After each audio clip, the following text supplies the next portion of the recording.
for Wednesday, September the 15th. The time is 12 p.m. And we're going to go ahead and start with a roll call. Here. Here. Here. Present. Present.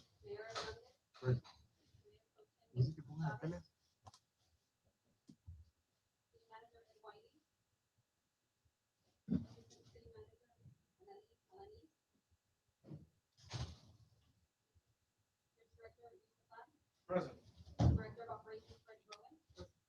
Finance Director, present. City Attorney, present. City Engineer, Omar. And Police Chief and Pharr. We need a motion to excuse Larry Hernandez. He's not going to be able to join us. Motion. A motion by Mr. Flores, second by Mr. Martinez. All in favor, say aye. Aye. Aye, motion carries. And please stand for the Pledge of Allegiance and the invocation by Luis. Thank you. Please join me in the pledge. I pledge allegiance to the flag of the United States of America and to the republic for which it stands, one nation, under God, indivisible, with liberty and justice for all. Let us pray. Dear Lord, we ask for your graceful guidance as we build and grow this city. We put our trust in your hands that you will bless our community, our citizens, our customers, and our employees. We pray that you protect this enterprise and the investments we put into it today and always. Amen.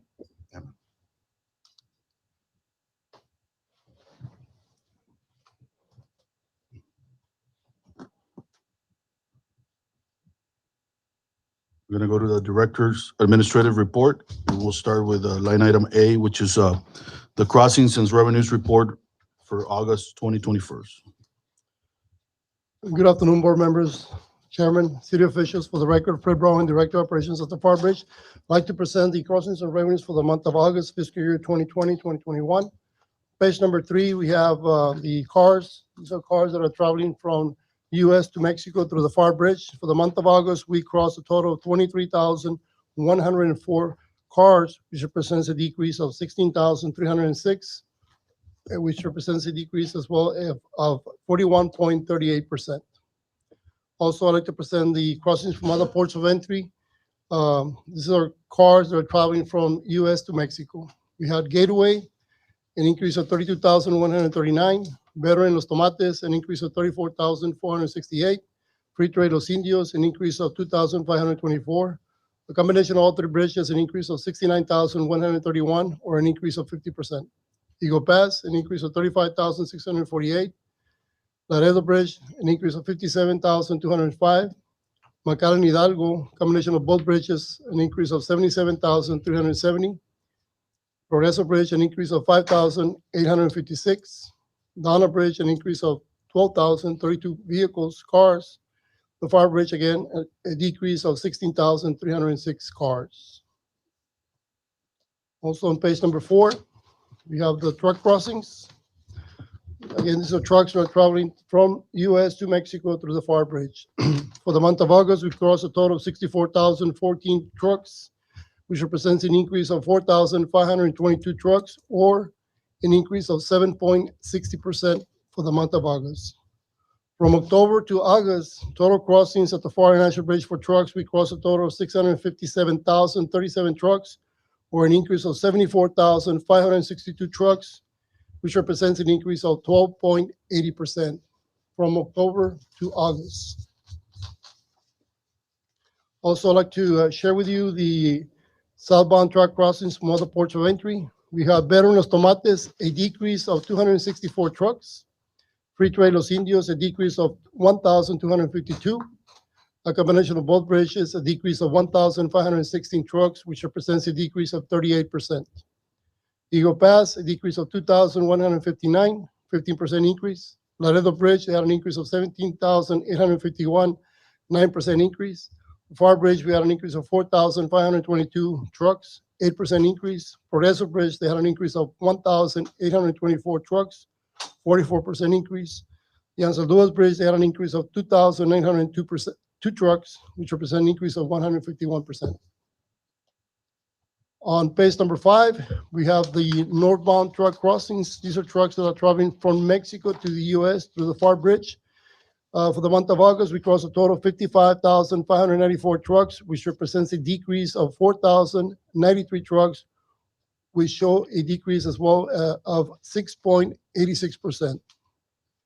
On the agriculture side, the Pharr International Bridge, total crossings were 15,786 crossings for the month of August, representing 28% of the imports that are coming from Mexico through the US at the Pharr Bridge. As well, on the agriculture side, the Pharr International Bridge, import lot show an increase of 294 trucks or an increase of 1.98%.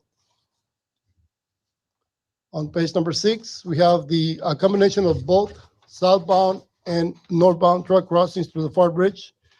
For the month of August, we crossed a total of 119,608 trucks, which represents an increase of 429 or an increase of 0.36%.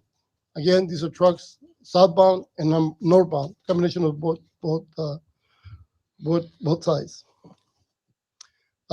Page number 7, we have revenues. Total revenues collected for the month of August, we collected a total of $1,408,338, which represents an increase of $91,252 or an increase of 6.93%, I'm sorry. From October to August, we collected a total of $15,099,454, which represents an increase of $1,801,366 or an increase of 13.55% for the month of for the entire year from October to August on the 11-month period. Board member, chairman, this concludes my report. If you have any questions, again, on the cars, as you see, the loss that we had is due to the construction. Again, the construction should be completed this week. As a matter of fact, September 16th, we had a meeting with Coconal. Apparently, as for the construction, they're on schedule. We're going to follow up with them again on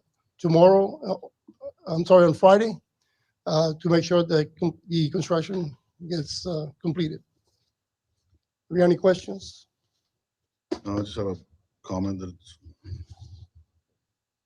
it's amazing that we have growth on the produce crossing from last year to this year, Yes. but total overall crossings for produce have gone to 28 from, I don't know, close to 40 that were at some point. And we're still probably crossing same volume of trucks or more, but it's just we spread our wings as far as the products that come across our bridge. Mostly the increase that we Sorry had about was on gas and oil.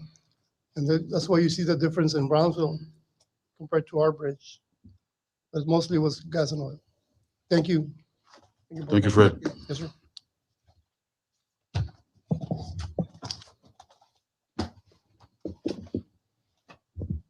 Go to line item B, which is finance report for August 2021. Mr. Chairman, members of the board, city administrators, for the record, Luis Bazan, Bridge Director. We do have Carla Saavedra, City Finance Director, to give you a complete report on the finances as we approach the end of the fiscal year. Thank you. Good afternoon, Carla Saavedra for the record. Nothing major to report for the August 2021 other than increase in toll revenues compared to the budget and compared to last year. For next month, I guess for next meeting is where we will be presenting, I guess, on the overall 12-month collection. And we will present also the adopted budget for fiscal year 21 and 22. So I don't know if you have any specific questions for this report, just let me know. But overall, pretty much Mr. Browen, this validates Mr. Browen's report on the crossings and on the revenues. Any specific questions? No. No, I mean, on some of the numbers, there was a slight drop, but it's for obvious reasons. But for the most part, everything's tracking. Yes. It will be adopted when? September the 20th. So I guess for the first meeting in October, we will go come and present the new budget. I know there was an increase for additional services, but we're still staying within the margin of, we continue to track within the margin of growth. There are some recommendations that were done. Everything's finished on your end, Luis? Still working on it? So we have a meeting, it's gonna probably come up at the next Right, So- but- So everybody got together and already proposed next year's budget, right? Correct. For the bridge? And we have a balanced budget, and I mean, Luis made sure to include and to request everything that the bridge needs. Did he get it is a question. One thing, When is the meeting? We will present. September the 20th is when it's taken to city commission. It is officially adopted. After that, I can officially provide to Luis, and then we can officially present to you, I guess, in the first meeting in October for you guys. I will attend, because I never go, but just because I know there's some things that are pending. And I just want to be there for support, Sure. because we're gonna have just as busy 2021, 2022, just with energy sector alone. As we saw, just like the numbers that we saw in produce, that's really, it's August, it's normal. But the other ports continue to increase numbers as well on bridges, but our bridges stayed very active with new energy sectors. That's a new revenue stream. That's another industry that we're servicing. Right, so It's what I huge. can do is I can provide to Luis the proposed, like the final draft, what is gonna be taken to commission, so that you can review and maybe have some feedback. That's exactly what I was gonna ask, Carla, because in reality, because I do talk a lot with the city commissioners, and so that maybe I can give them some insight. Yes, sir. And I think that they have us here to give them a feedback on what recommendations things like that. So I mean, it would be helpful to know what you're gonna propose, so we can see, and maybe explain to them some certain points and things that we have planned. Yes, sir, we will do. So if nothing I guess else, question, and I don't know how much you can share that, I guess, for the bridge expansion, maybe for next meeting, if you got any information on that, like how that would affect I don't know if actually, this budget or the following, budget.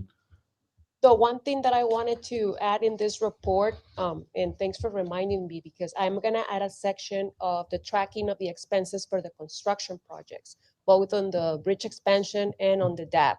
So in my next report for next meeting, I will definitely touch base on that, and it will be part of the report so that you can see the tracking.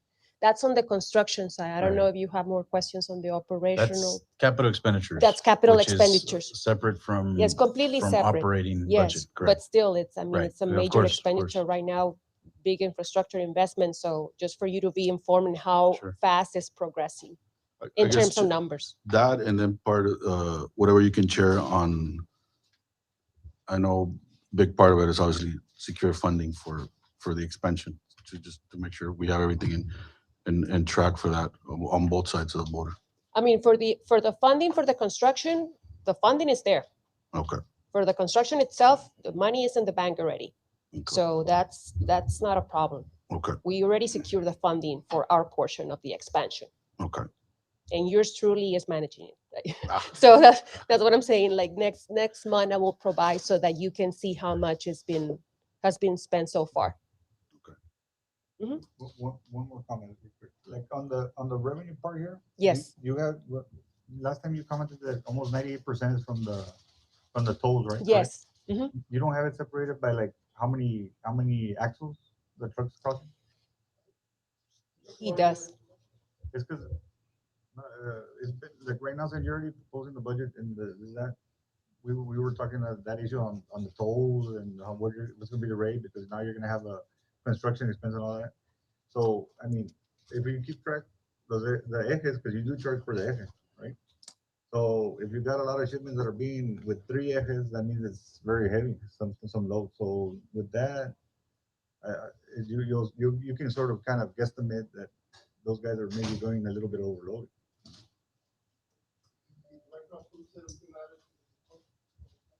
Yes, I was gonna say that I can definitely include it because I know the information is there. Okay. Right. Do you have any more questions for? No, thank you. Thank you. Thank you, Carla. Yes, along the lines of that, so as everybody knows, the city of Pharr is going through the Quality Texas Foundation. We're actually at the next level of application, and we have some reviews to do. But part of this whole process is more data. The more data we have, fortunately for us, we have a toll system that collects all this data, and we have it by axle. We have it, however you want it broken down. So it's just a matter of bringing it to you, maybe on this monthly report, and actually include it. As you'll notice, and that's why Fred says, a lot of the things that have come to you in the last year or so are discussions that Fred and I have had based on some of the conversations we've had here, and we've added more to the crossings report, the crossings and revenues report, based on those questions. So we'd be happy to have that information. As a matter of fact, we just provided a whole book of information to the credit rating agencies, and a lot of that information was based on per axle, the rates of the toll rates, and things of that nature. So we'll get it done. All right, I guess we'll be jumping to the engineer's report. Yes, sir. We do have Omar Anzaldúa, our city engineer. He's going to give you a full report on where we stand, status of our projects.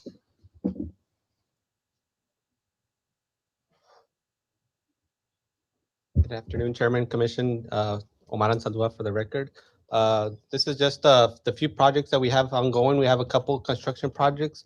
First one is the bridge facility phase 2 expansion. Next slide, please. So that one's pretty much complete. We're just wrapping it up. I think this we had a few change orders to add some extra items that we're needing at the bridge. We should be wrapping it up next month. I think we did the final punch out walkthrough, and so that should be wrapping up. And then I believe next year we're gonna add another phase, some other improvements that Luis is looking at. Next slide, please. This is the DAP 15. This is the big project that's ongoing at the bridge. We're at right now close to about 50% complete from a monetary standpoint. Time-wise, they're at about 65. It's still on schedule for March, April of next year. Some of the big ticket items are the booths. Those are going to start coming in, so you're going to see that gap close. Right now, we're just going through the submittals. I think CBP is just kind of choosing the colors of all the booths and stuff, but that's trying to match what's out there now, so it's a uniform look. But as far as the concrete, the roads and stuff, they're working on the super wide as well, so that's moving along. So we anticipate, on schedule, March, April. You can continue, and you can kind of see some of the pictures we got there. Next slide. This is just an aerial video. You can kind of see the project layout. And so we should be done before TxDOT on their gate to gate. So that second exit, like I said, they're looking at finishing up in July. So we'll be done way before them. So we're just gonna hopefully, hopefully they can finish up theirs sooner than later.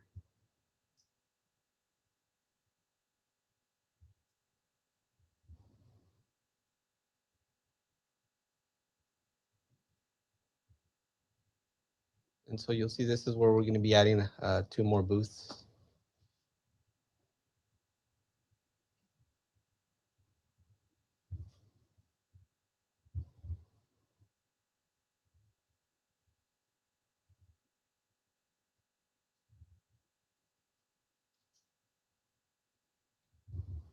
And then you'll kind of see where we're going to have that second exit crossing over. You'll see that right about midway through the ditch, you'll see how we've already got it kind of filled in. So that'll be the area where we'll be exiting. Right on top of that area, you'll see that the whole booth. The exits. The exits, yes. Next. And then lastly, the ones that are currently under design, this is Did you the know they phase. filmed it? Huh? Do we have authorization to film it? Porque I can't see your Yeah. face. We did. Okay. Yeah, no, we always check with CBP on that. Bridge facility phase 3, those are improvements that'll be coming up in the next fiscal year. The commercial vehicle staging area, that's the parking, the commercial vehicle staging off of Highline that we're working on. Right now, we're just waiting for approval from TxDOT. We have proposed a combination of concrete and permeable pavement. Concrete for the main roads where the trucks are going to be driving, and actual permeable pavement where the truck stall is going to sit. And so they're reviewing it. This is something new for TxDOT, and so they haven't seen this before. We at the city of Pharr are proactive and want something that's durable, environmentally friendly. It's good for drainage and stuff. It's like a gravel with a like a plastic membrane filled in. It works pretty good. We're actually building one, a couple here next to City Hall. And so it's Is this the one that you're building here? by Margarita's yes, cage, on and the- then we're doing one here. The one that's here is the one that's filled with like a white gravel. That's the one, that's how the other one's gonna look, the one we're proposing. And so it's in TxDOT Austin, because like I said, it has to be reviewed by TxDOT Austin since this has federal funding. So, I mean, we did all our geotech reports, everything to, ensure that it's gonna handle the load of the truck. We're adding about 13 inches of stone, and so it's not gonna move. And then we're adding the 2-inch, the heavy duty True Grid or whatever. There's other brands too. So I mean, we can't sole source it, but more than likely, True Grid is a local provider out of Houston. It works great. These recent rains we had, on Monday, we had this parking lot and there's no issues with flooding or anything. So Does it works out. save you on drainage, Omar? Yeah, it saves us on drainage, so less infrastructure, smaller diameter pipes, all that, a smaller detention pond, so you don't have to use up, a whole bunch of land for a detention pond, so it saves a lot of money. How does that compare to, like when you do, well, right now you're doing it like inside city stuff. Yes, Can that city be, projects. is that approved for like exterior use? Yes, it's they use it a lot in Houston, in airports for big, warehouses, big heavy trucking, so this product's been used more in the Houston area, large facilities like what we're proposing, so But it's not through like for traffic? That's no, what I meant. not for like a roadway per Not a se. roadway, I okay. mean, it's more for parking, Parking or for crossings or? crossing, stuff like okay, that, not for like a permanent road. permanent road. Okay.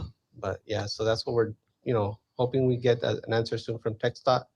And then lastly, the dock, the FY16, that's the dry dock, cold inspection, and the ag lab combined, those three projects. Estimated construction cost is about, anywhere from $30 to $35 million.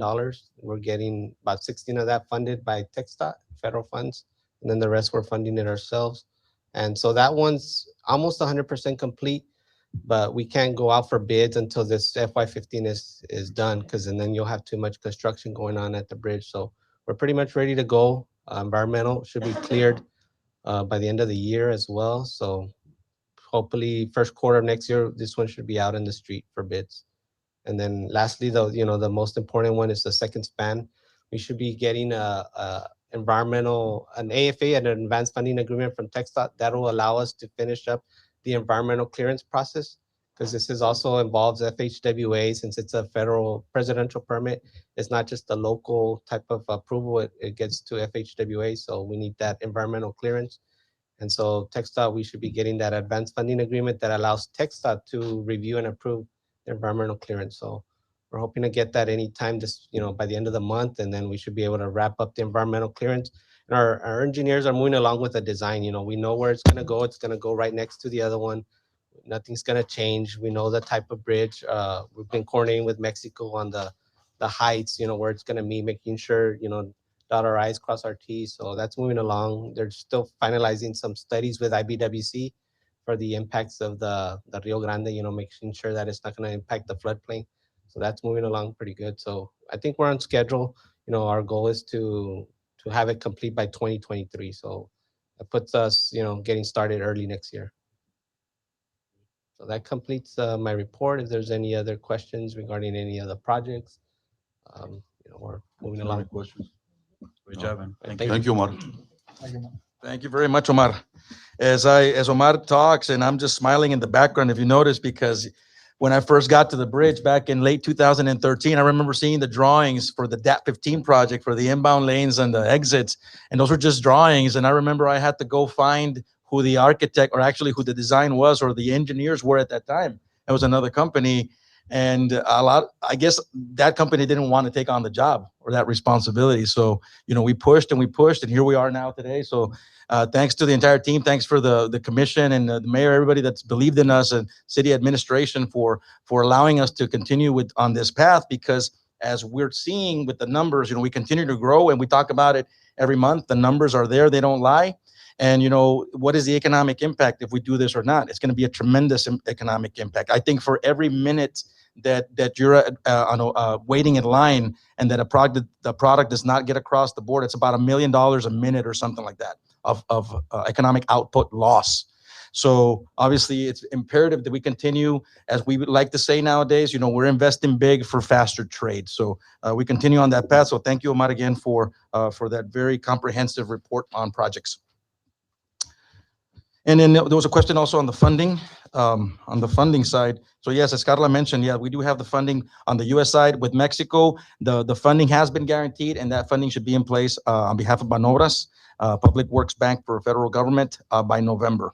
As a matter of fact, Ezequiel and Fred will be in a special meeting in Mexico City next week, and this is one of those meetings where they're going to be discussing this at further length to ensure that, again, the funding does get put in place by November. But Mexico, as I mentioned, and Fred also mentioned this earlier, the construction that's taking place right now with the access to the aduana, that's the kickoff to the bridge expansion. As a matter of fact, when Fred was talking to the guy from Coconal, the construction company, earlier this week, the guy was already getting ahead of himself, and he's already thinking, second span, which is great. We're not there yet, but these are the guys that are going to be building that second span as well. So it's great to see it all come together. We have more footage. We'll be able to provide more information, more pictures, more aerial footage for our next meeting as the project comes closer to completion on that expansion route. And I guess on that note, I just want to add that everything's great. We're expanding, and and we're growing, and we're accomplishing the goals that we've had since 5-6 years ago. But it all comes along with issues and growing pains. Something we talked about. It happens. Correct. In order to expand, in order to grow, we have to give a little.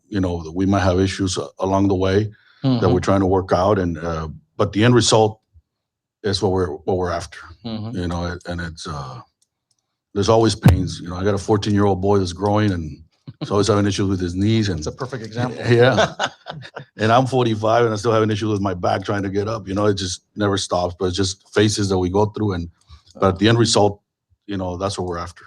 So correct, and that's a perfect example. When we had the freeze back in February and everything was happening, all the crazy weather we were getting, what happened? Everything just kind of hit us all at once. That's exactly what's going on right now. Everything's hitting us at once. You're seeing the construction on the expressway. You're seeing all these new buildings going up in Pharr. A lot of the construction is taking place with Mexico, with us. Everything is happening at once. But once we get through the growing pains, the compensation will be there for the trade, for the community as a whole. So again, we're just very excited about what the future holds for Pharr, because we've been talking about it a lot. And I think it got to the point where maybe some customers or maybe some companies, maybe even the trade community, thought we were just, pulling their leg, right? This is not going to happen. It's never going to happen. Well, here we are today. And it's important when we do our presentations, it's important also to note that we have advanced funding agreements for the majority of these projects already. If you don't have the funding, you don't have a project. So that's imperative to point out to everybody else. And one of the things that I want to mention is that the corridor that you're talking about right now, for the people that use the bridge and cross, know exactly what we're talking about, and it wasn't adequate for the original Correct. stuff that we had.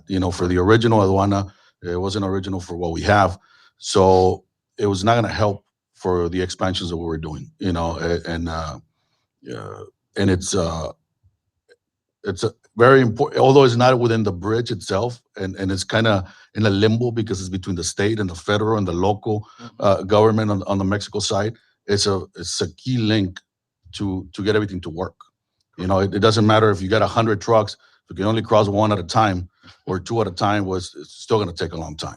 Even if you can get it as fast as you can, process through the bridge and customs. So it's important that it's being done before we do everything else. Just to make sure we don't have the same issues that we had in the past. Absolutely. Because the last thing we want to do is spend the money that we're spending on our bridge, have Mexico build the same thing or comparison, which they already did with a new aduana, and then not be able to cross because that connector is not there. Correct. And it's needed. Yeah. it's it. And we have that expansion. We have the connectors right here on the interstate expansion. It's just part of growing. So Absolutely. and we appreciate your agree. business, and just bear with us. Correct. One quick point, you mentioned the freeze, and we go back to, what happened, but we were in Austin in March, I believe. We testified before the city, testified before the state ag committee. And I gave an example of the freeze. I know Hector's here, Tipa, he can kind of reinforce what I'm saying, but the state of Texas citrus industry is set to lose millions of dollars over the next 5 to 7 years. Just to give early quick numbers, their previous estimates was 10 million cases per season. This million's estimated at 1 million cases or less. So what's going to happen? As we stated, as we testified before the state ag committee, we said, look, Mexico will kick in. So just with that sector in citrus, this bridge is going to play a huge role starting October. You saw numbers in August they're at 16,000 ag crossings. Come October, November, they're going to increase because there's going to be a huge shortage over the next 8 months, right? So Mexico will be filling in that gap. And kind of the example that we gave before the ag committee was, that these state reps live across the state, but yet they don't know where the product came from. And I think more than anything, we haven't seen a freeze like this or the lasting impacts where it will wipe out complete groves over the next 5 to 7 years. So the lasting impact, we still don't know. Hector maybe can say a little bit more later, but it's the value of what this bridge is doing is going to be seen unlike any other years, just because of what happened in Texas. Correct. So last year we had, I think, roughly almost 200,000 shipments of fresh produce coming in from Mexico. Year to date, we just had a conversation with Ken Roberts, our trade numbers guy, last week. And year to date, we've done about 41% of the avocados that crossed through this bridge year to date, which it's a great segue, Tony, what you mentioned for the start of the produce season. That's exactly why we do this event. This year we're scheduled, you've seen it in my reports, this year we're scheduled for October 7th. We try to do it every year within the first week of October. That is what we consider the produce kickoff. Even though nowadays, as we've seen, there's shipments of produce coming in every month, and the numbers even were higher last year during COVID for obvious reasons, right? So this is it. Just wanted to invite the trade, invite our importers, our customers, invite the board, everybody that's here, everybody that can see this on their televisions right now, because it's a very important event. And this year we're celebrating the International Year of Fruits and Vegetables. So we're very excited about this event. We actually made some cutting boards, and we put an established date on it. So we established this back in 2013. We're very proud of this event. Some have tried to imitate it. Nobody can actually get close to what we're doing here. And this is only going to expand. This is only going to expand into a fruit and vegetable show, a food festival of sorts in the years ahead. So we have some ideas. We're bringing in new people. As Tony was talking about, we're making some changes to allow us to continue moving forward with a lot of our plans, because there's only so much we can do. We need the help to get us to that next level. So again, just Thursday, October 7th from 10 a.m. to 12 p.m. This is going to be at the Pharr International Bridge. And along the lines of produce, I might as well just invite Hector, because there's another show that we participate in every year, the Produce Marketing Association, the PMA. And that's why Hector's here, TIPA, Texas International Produce Association. They're the ones that sponsor Texas Town, and we're part of Texas Town. Well, this year, unfortunately, we had, it's supposed to be taking place in New Orleans. But as we saw last week, or the week prior, New Orleans is in trouble again with hurricane, so God bless the folks of New Orleans. But at the same time, we need to find out what's going on with PMA. So for that, we have Hector Garza from TIPA to give us a quick update on what's going on. Are we going? Are we staying? Or what's going to happen? Good afternoon, Bridge Board. Hector Garza with the Texas International Produce Association. Like Luis Posan was saying, the PMA Fresh Summit is a huge expo that unites a lot of the growers and producers, not only from the United States, but internationally. And I know a couple of y'all have already attended there. It's a lot of people that go, have around 19 to 20,000 people that usually go to this event. This year, because of Hurricane Ida, we're still not sure whether they're going to have it. They did do a release recently, about 5 days ago on September 10th. And what they recommend is that you hold off on as long as possible on planning and before making any additional investments. So it looks like it might not happen, but they haven't confirmed it yet. I called them today, right before I came to this meeting. I said, please give me an update. I need to, let y'all know. But they said they don't have anything else yet right now. Possibly tomorrow or Friday. And with pleasure, Luis, I'll send you a text message. I'll let you know as soon as possible. Of course, in Texas Town, it's a pavilion that we host there at the show. And we have about close to 19 total exhibitors, including, of course, Pharr, inside the pavilion, the Texas Town. And of course, we're small compared to a lot of the other exhibitors that attend, but we still have a presence there. So I'm happy to update you as soon as I find out. Is there any questions on that? I know there's no definite answer, but that's the Well, they're best getting hit I with can another get. Hurricane right now. Right. So yeah, that tropical storm turned into hurricane. Yeah, there's more water going in there. I think they're also considering, as for as many people that attend, can the towns, can the cities actually host that many people? Can the restaurants, manage that? So they're really considering that to see what they want to do. But as I mentioned, as soon as I find out, more than likely, I want to say it's tomorrow, Friday. They're going to have to just say they cancel it or give an update what they're going to do. So I'll let Luis know immediately. Well, we appreciate you letting us know, Hector. Thank you. Thank you for all your support. Thank you. Appreciate it. Thank you. Thank you, Hector, as always. Again, it's very unfortunate, we're having to live through this and we see it all over again, repetition from what we saw back back in 2004, 2005, but we'll see what happens. PMA is the premier international food show or trade show for produce. So, we've been investing in it for several years now. And for those that have never been out there, I highly recommend that program because it's global.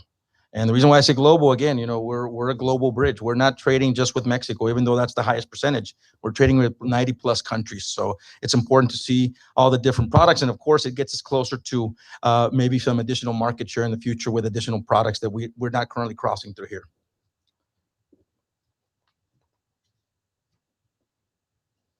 That's pretty much my director's report, Have any questions? unless there's any further questions. No. I guess we'll go ahead and go to administrative. And we need an approval for minutes for August 18, 2021. Motion. A motion by Second. Mr. Martinez, second by Mr. Campero. All in favor, say aye. Aye. Aye, motion carries. And we have item B, which is a discussion and action, if any, on the renewal of Texas International Produce Association on annual membership dues for 2000. We need a motion. A motion. A motion by Mr. Martinez, second by Mr. Campero. All in favor? Aye. Aye. Motion carries. And now we just need a motion to adjourn. Motion. A motion by Mr. Martinez. Wow, Tony. Second by Mr. Flores. All in favor? Say aye. Thank you, everyone. Thank you. Thank you, everybody. Have a great day.